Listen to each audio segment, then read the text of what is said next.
until we get the presentation going, quick information. I'm from Europe versus Facebook. So the story we did is quite simple.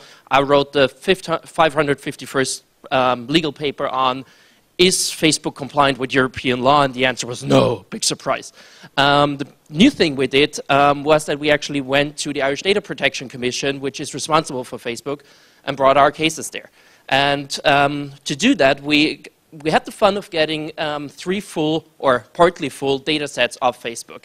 Included in that, there was like a bunch of deleted data also, or a lot of data they shouldn't have. And they were presenting it right to us. So I was asking them later, why do we really get all this information? I mean, you're bringing yourself right to the judge.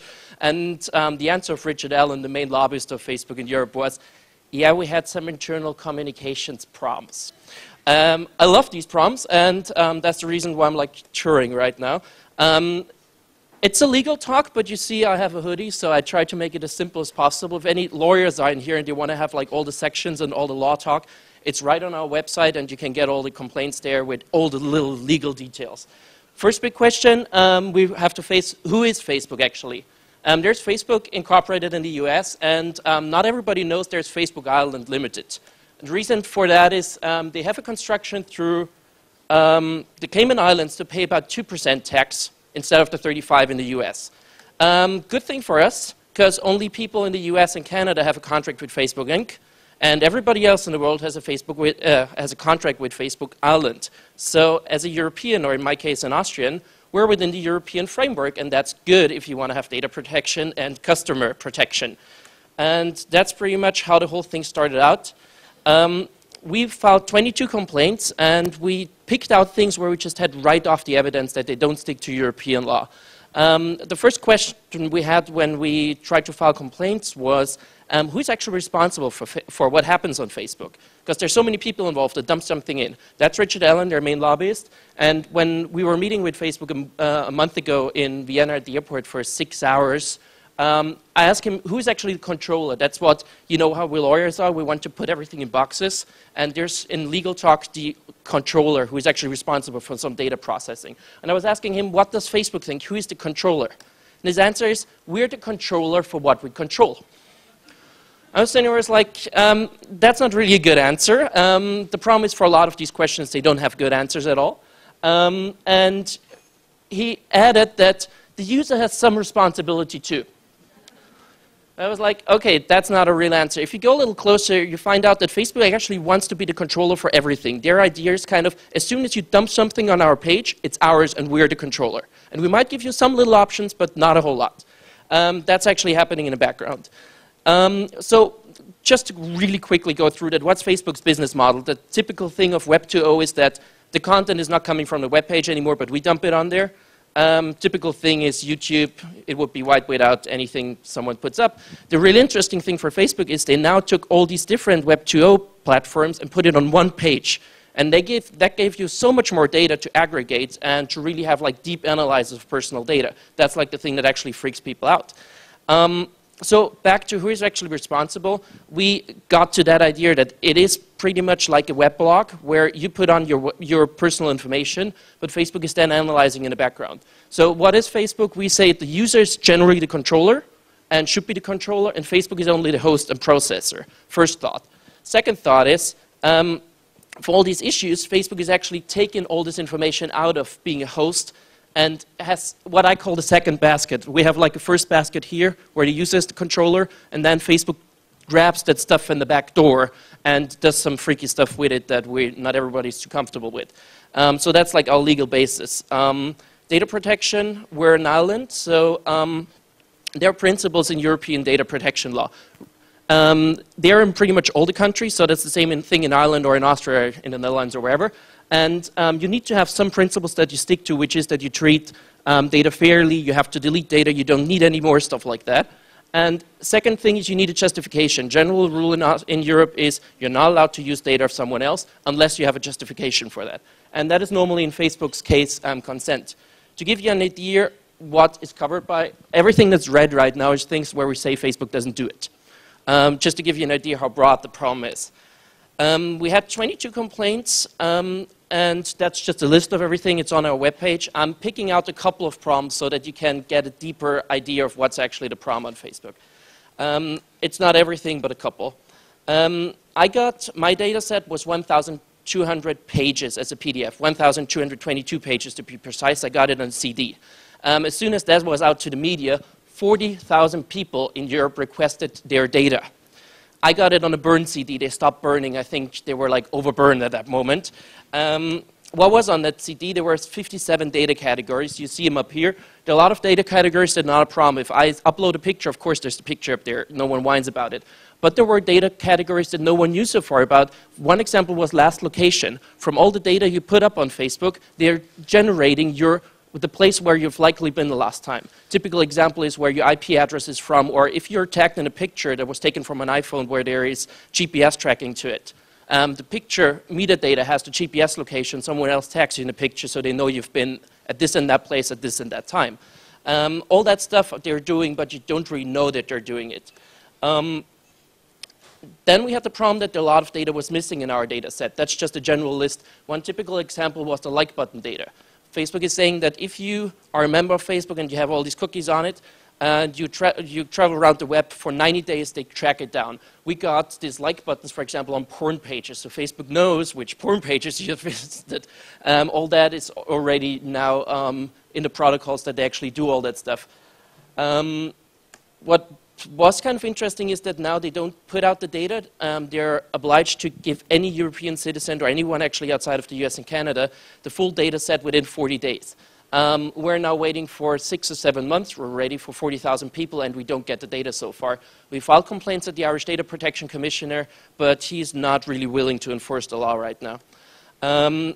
Couple of things of deleted data, just to give you some examples. That's from my data set right now. And you see there's a deleted message, and the only thing they do is flagging it. So you see deleted true, and the message comes right after it.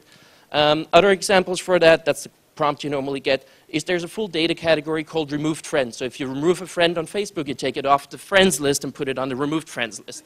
But you never get rid of them. What's really interesting, though, is that you actually see who has deleted you as well. So it's kind of, whoa, she deleted me in 2007. And you also have the same thing for friend requests. So if you just don't want to be friends with someone, Facebook saves that you don't want to be friends with them. Or, for example, pokes. They save all the pokes, even though you deleted the pokes. When I was asking them, why do you need pokes that are 6 years old? They're like, yeah, if there's cyberbullying, we can actually see if someone bullied someone else 6 years ago. And I was like, okay, that's not a really good argument, because if I'm the one receiving it and I want to have it deleted, I'm like also the one that might be bullied, and if I don't want to delete it, I just don't push the button.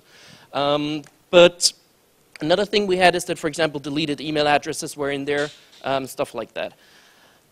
Biggest problem on Facebook is they say you consented to all of that. That's Facebook's basic argument. Everybody consented to what we're doing here. That is to what you consent. There is a privacy guide, a privacy policy, and a statement of rights and responsibilities. And all these documents have links to other documents that are part of your legal agreement with them. And every one of these little bits is a link to another page that you agreed to. Altogether, it gives you more than 200 pages you agreed to as a normal customer. Which is kind of an interesting thing. But my favorite quote of their privacy policy, that's the statement in 2011. Now they updated it. It pretty much says the same thing. But it says, if you really want to know what did you do with all my data, it tells you we used the information we collected to try to provide you a safe, efficient, and customized experience. Now we all know what they're doing. And that's what they always say. Like, everybody agreed that that's what is done by with all the data. Under European law, there has to be a specific consent. So there's got to be something like clearer what you're doing. I always say, any gym could say, we will try to give you a safe, efficient, and customized experience. That's not even worth the page it's written on. Another problem is the act of consent is that if you sign up on Facebook, there's this little bitty gray text down here. And that is actually telling you that you agreed to the terms. Under European law, you would have to have at least a checkbox or something, or some active act of agreeing to it.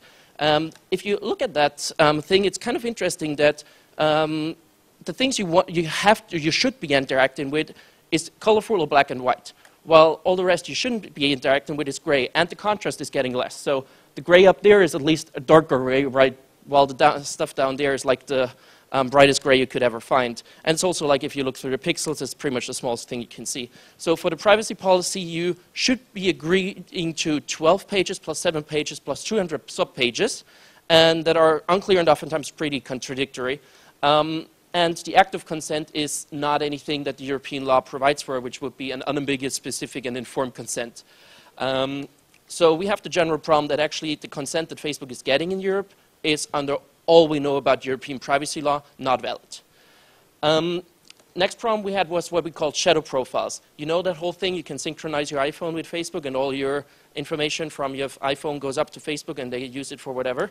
And there is a little notice, it's in German right now, but the only thing it says is, you called all the 300 people on your iPhone that they are okay that we process the data of them. And you click on OK. Get the same thing if you search someone, for example, they track that as well, or you can import your email from something else as well. What we call shadow profiles? Oh, there's still some German there. It's a non-user.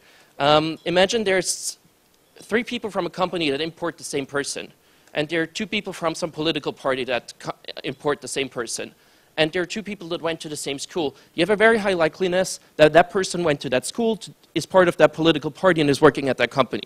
That's what we call the shadow profile, and that's happening with non-users by just importing their contact details. And Facebook says that. They said, no, we're not creating a shadow profile, we are creating an array where all this information is stored. So officially, they're not having a shadow profile. What does Facebook say about consent? The consent is not given by the user, but by the user that uploads it. In Austria, you have to study Roman law. It's 2,000 years old. But one of the bases is you cannot consent for someone else. You cannot have a contract for someone else. I can't, tell everybody else you got a cell phone contract and I agree with it for you. That's kind of what Facebook is claiming right there. So they're smarter than the Romans have ever been. Another thing, applications. You know that whole thing on Facebook. You have a friend, and that friend sees the cool Win an iPad application that happens to be hosted somewhere in China. And that friend clicks on it, and as soon as that friend agrees to it, that application gets your name, gender, ID number, and all the public information. But your friend can also agree that they get all the other data you can see. Again, Facebook is saying, yeah, you didn't agree to it, but your friend agreed for you. That's kind of their general argument right now. Another thing we had, another complaint, was excessive data usage. If you look, for example, at these 57 data categories, which makes up for 1,200 pages, if that is processed only to give a little bit of advertisement, and probably some friend suggestions and something else that they're doing we might not know about, there's the question if you actually need all this information. And there's the principle in the European data protection law of non-excessive processing. Right now they say we can process all the data we have about you for any purpose, for anything we want. So that's kind of the most extreme example I could think of excessive processing. Another complaint we brought in. Another complaint was opting out or opting in. Since Facebook is kind of complicated and how it works, and probably if you log on the first time you have no idea about the applications and how they work and how friend suggestions work and all that kind of stuff, we said that actually you can just give a valid and informed consent if you have an opt-out system and not an opt-in system. That was another thing we brought in. And one thing that was kind of interesting from a legal standpoint is, are there any user duties? As I said before, I would say that for your general page, you're the controller on Facebook, which you might have a different opinion, so we might discuss about that later. But if you look at that, there is an exception in the European Data Protection Directive. And it says if data is processed by a natural person for purely personal or household activity, the law doesn't apply. That's the same thing in the Austrian law.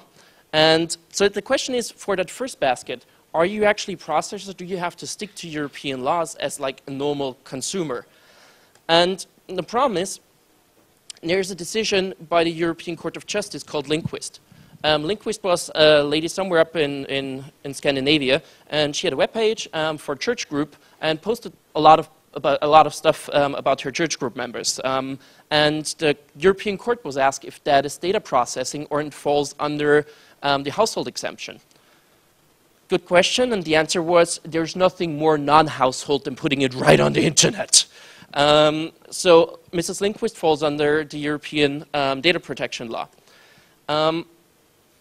If Facebook is used in standard settings, everything is public.